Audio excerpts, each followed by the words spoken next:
মিজান ভাইয়ের এখানে এসে কত মানুষ ভাইরাল হয়ে গেল, কিন্তু দেখেন মিজান ভাই সেই মাটির মানুষ আগের মতনই রয়ে গেল, গরিবের বন্ধু। কিছু মানুষ আছে তার বদনাম করে, কিন্তু আমি তার বদনাম করছি না। সে যে কাজটি করে আসলে অনেক ভালো করে, আমি করতে পারি না কিন্তু সে করে, তাকে আমাদের সাপোর্ট করা উচিত। তাই আমরা তার বদনাম না দিয়ে তার ভালো দিকটা আমরা তুলে ধরি। এই টাকাটা যদি গরিব মানুষের দান করতো তাহলে অনেক ভালো হতো।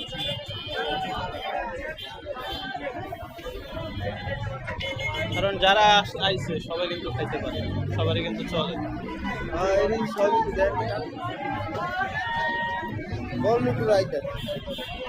এই টাকাটা যারা রাস্তাঘাটে ছিল তারা তাদের যদি বাড়ি বানায়, এই যে মিজান ভাই আছে, মিজান ভাই এসে পড়ছে।